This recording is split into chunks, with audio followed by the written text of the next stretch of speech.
Look at the most exhausted, frustrated people in your life. The ones who post their goals, who chant their affirmations, who wake up before sunrise for 2 weeks and then vanish for 2 months. And you will notice one disturbing thing they all share. They are obsessed with their goals. You do this too. You wrote down what you wanted this year. You felt that surge of electricity in your chest when you imagined the version of yourself who would finally arrive. And then, 3 weeks later, you were lying in bed at 11 p.m., scrolling, eating something you swore you wouldn't eat, quietly hating the part of yourself that keeps making promises your body refuses to keep. You have started over so many times you've lost count. You have read the books. You know what you should be doing. And still, every morning, there is this small, humiliating negotiation inside your skull about whether today will be the day you finally execute, or the day you betray yourself again. You were sold a brutal lie. You were told that successful people want it more than you do, that they have more discipline, more drive, more grit, that if you just wanted your dream badly enough, the motivation would come. And every time the motivation didn't come, you concluded the same thing, that something must be broken inside you. There is nothing broken inside you. You have been running on the wrong operating system. Niccolò Machiavelli, 5 centuries ago, identified the exact law you have been violating without knowing it. He understood that anything in this world built on human emotion is structurally destined to collapse. Kings did not conquer because they felt inspired on a Tuesday. Empires were not built by men who needed to hype themselves up before battle.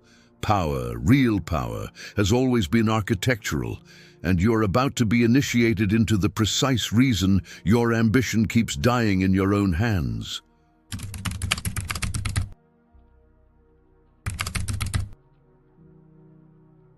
Read that again, slowly. Machiavelli is telling you something the modern motivation industry has spent billions to obscure. Half of your life is chaos. Half of your life is fortune, circumstance, timing, the weather of human affairs you cannot command. But the other half, the half he says belongs to you to govern, is not governed by feelings. It is governed by structure. And here is the violence of what's been done to you. You were raised inside a culture that took the most fragile, unreliable, biologically unstable substance in the human body, emotion, and convinced you to build your entire future on top of it. They handed you vision boards. They told you to visualize. They told you to find your why. They told you that if you just believed hard enough, the universe would conspire in your favor. And then they sold you another course when it didn't work. The hustle culture you absorbed was never designed to make you powerful. It was designed to keep you cycling between bursts of inspiration and pits of self-loathing.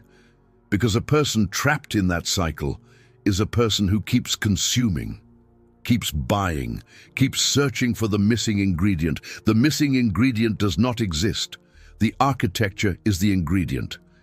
And the reason you found this, the reason this is in front of your eyes right now and not some other piece of noise, is because some part of you has already begun to suspect that the problem was never your willpower. The problem was that you were never given the blueprint. Today, that ends. You are going to be handed the Machiavelli Method, the systematic framework that replaces fragile goals with cold, automated infrastructure and turns you from someone who chases success into someone who manufactures it on a schedule.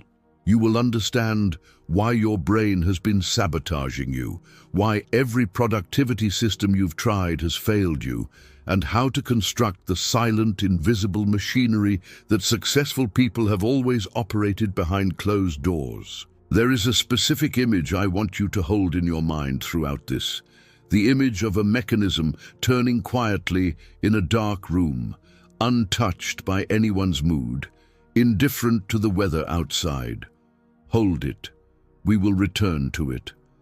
By the end, you will understand exactly what it is. If these ideas resonate with you, hit that subscribe button for more top-tier content. Also, drop an inevitable in the comments so I know you're ready. Let's dive in. Here is the first uncomfortable truth you have been protected from. Motivation is a biological event. It is a chemical state. It is the temporary cooperation of dopamine, norepinephrine, and a half dozen other neurochemicals that arrive in your bloodstream uninvited and depart on a schedule you do not control. You cannot summon it. You cannot store it. You cannot rely on it. And every system of self-improvement that asks you to depend on motivation is asking you to build your life on weather. Think about what you actually do when you set a goal. You imagine the finished version of yourself. You feel a chemical hit. That hit is your brain rewarding you for the imagination as if it were the achievement. And then, predictably, by Wednesday, the chemistry has dissipated, the imagined self has faded, and you are sitting at your desk wondering why the fire is gone. This is not a personal failing. This is the Machiavelli Method beginning to reveal itself. The recognition that you were operating on a system designed to fail. Machiavelli observed that princes who ruled by charisma and inspiration never lasted. Their power dissolved the moment their mood shifted, the moment public sentiment turned, the moment the wine ran out. The princes who endured were the ones who built institutions, structures that operated whether they were present or absent, inspired or exhausted, alive or dead. Your goals are charisma. Your systems are institutions. And right now, the architecture of your daily life is run by a charismatic prince who is constantly being deposed by his own feelings. Look at what happens when you wake up tomorrow. There will be a moment, a precise, identifiable moment between the alarm and the first decision. In that moment, your mind will run a calculation. It will weigh how you feel against what you said you'd do. And if how you feel is even slightly heavier than what you said you'd do, the goal collapses. Every single time. You know this moment intimately. You have lived inside it for years. You have called it laziness. You have called it weakness. You have called it self-sabotage. It is none of those things. It is the entirely predictable behavior of a brain being asked to negotiate with itself every morning about whether to honor a promise that was made by a chemically different person yesterday. The dreamer you were last night is not the same organism as the one who has to execute this morning.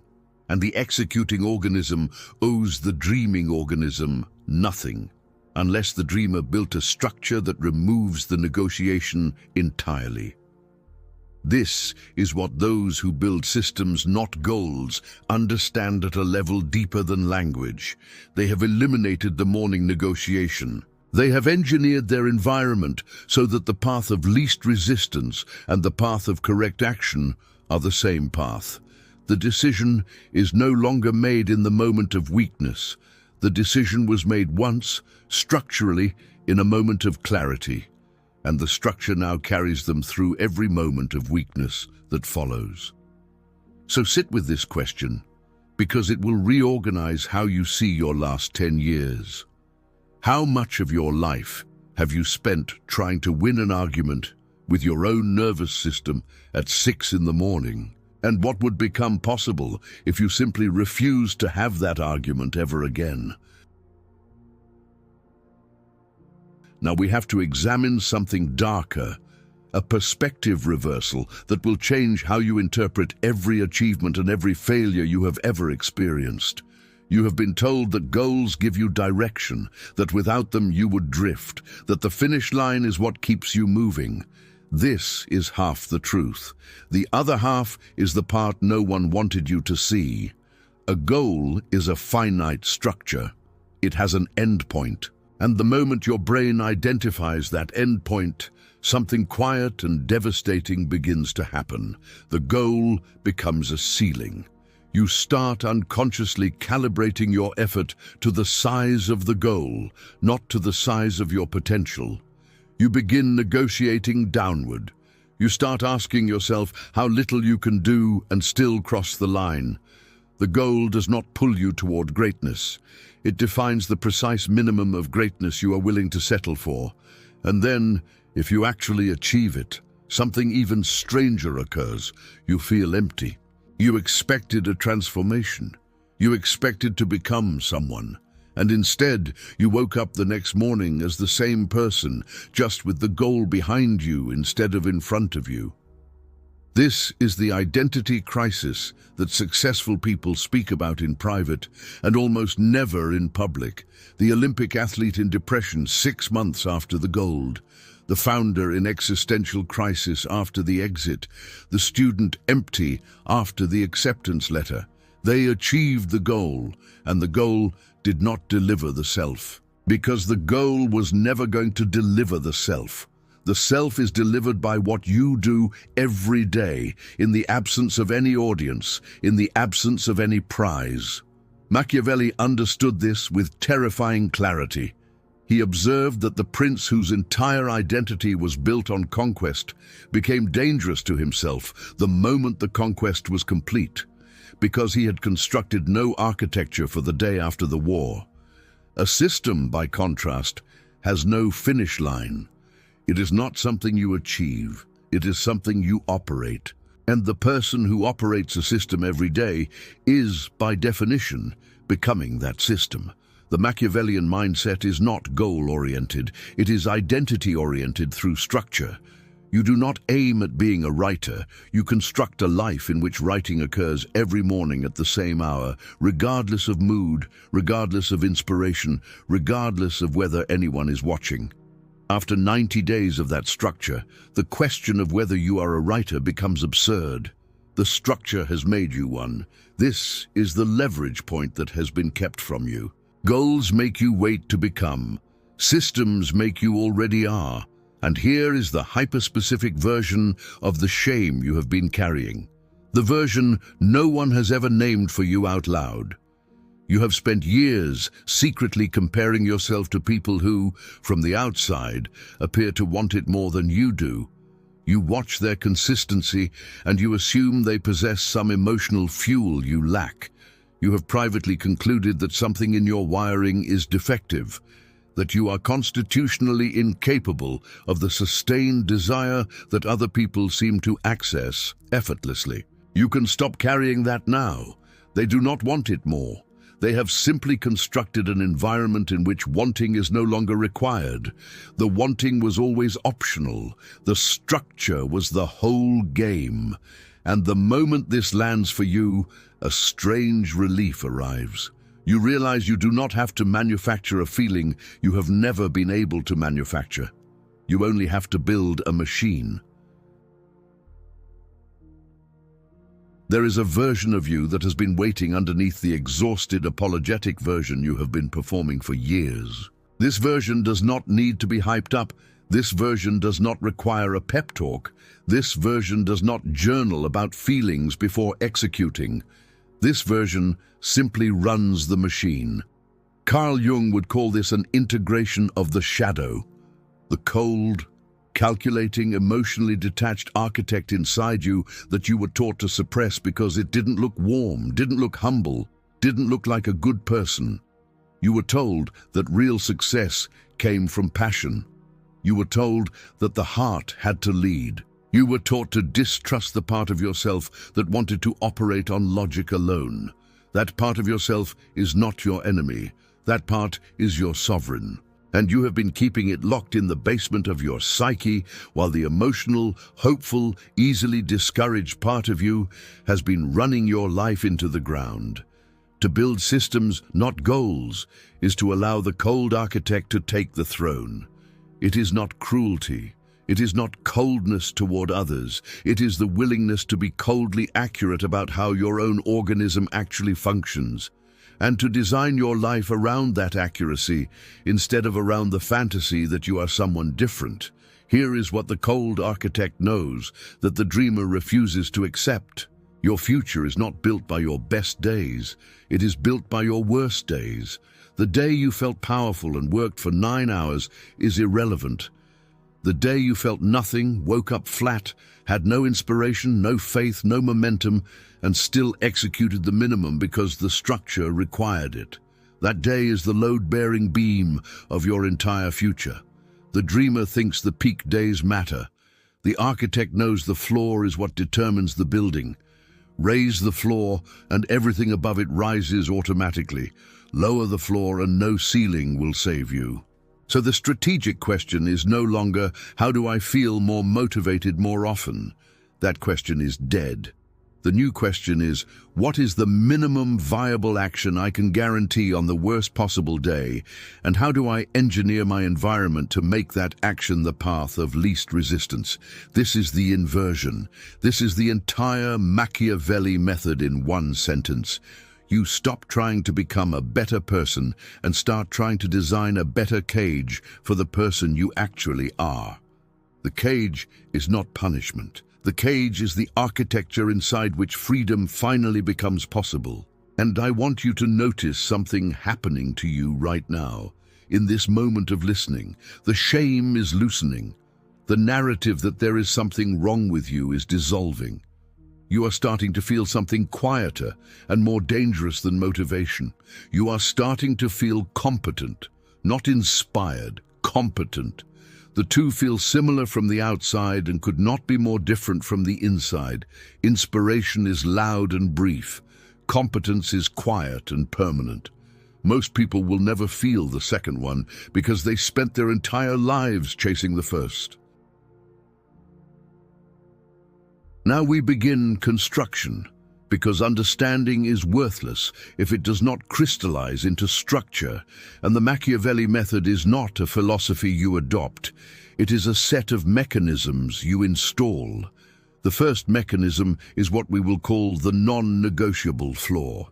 You will identify the smallest possible version of the actions that build your future, and you will commit to those minimums with a fanaticism that has nothing to do with how you feel. If your ambition is to write a book, your non-negotiable flaw is not write for an hour. That is a goal in disguise, and it will collapse the first morning you feel tired. Your non-negotiable flaw is one sentence every day for the rest of your life. The cold architect understands that one sentence per day, executed on the worst day of the year, is infinitely more powerful than 3 hours of writing on the best day of the year, because the one sentence cannot be skipped, cannot be negotiated, cannot be deferred. It is so small, it is structurally impossible to fail. And on the days you feel good, you will write far more. But those days are not the architecture. The architecture is the day you wrote one sentence at 11:47 p.m. in the dark because the structure required it. The second mechanism is environmental engineering. You will stop asking your willpower to do the work your environment should be doing.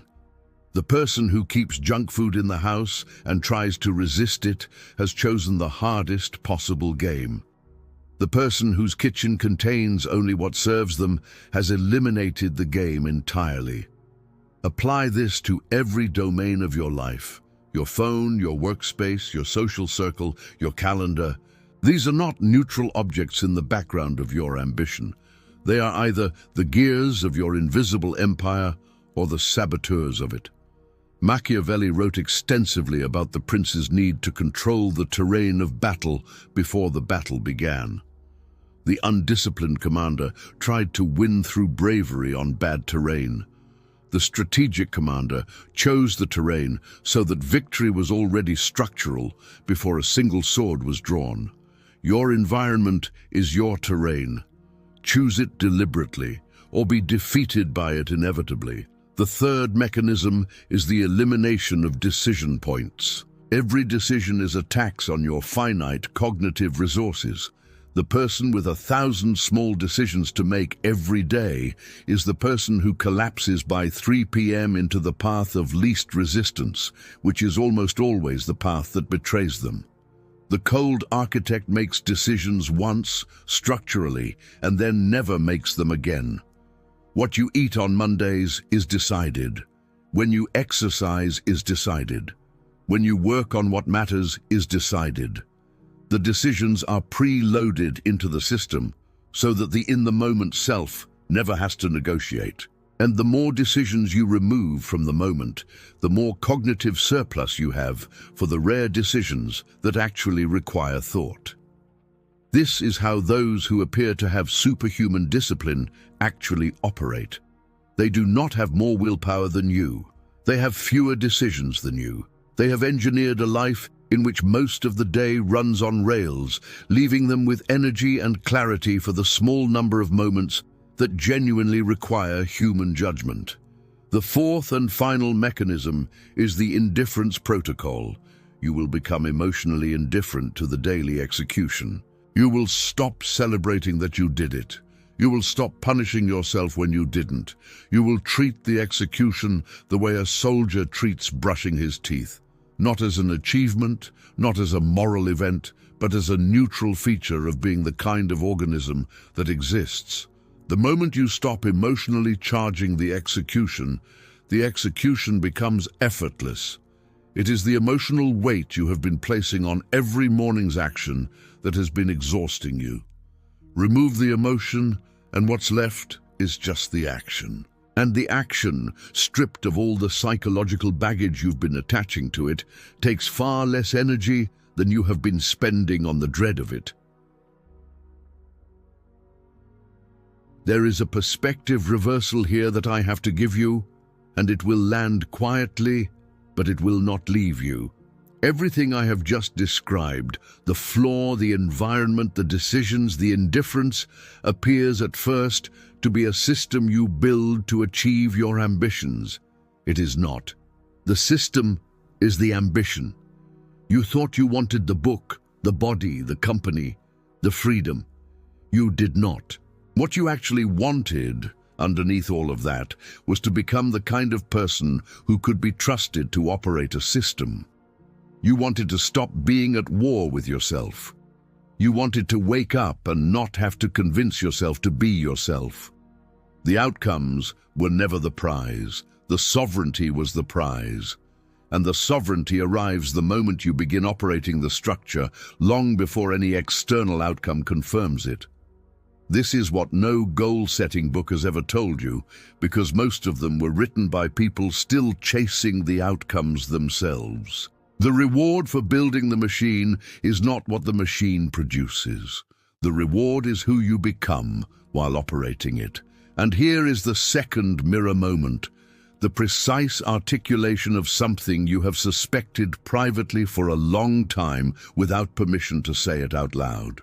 You have noticed that the people you secretly admire are not the loudest, not the most passionate, not the most visibly ambitious. They are quiet. They are slightly unreadable. They appear to be operating from a place that the rest of the world cannot quite access. You have wondered what they have that you don't. They have this. They have stopped depending on their feelings to produce their actions. Their face is calm because their architecture is intact.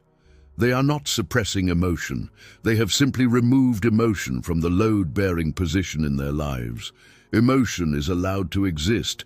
It is just no longer in charge. This is the Machiavellian aura.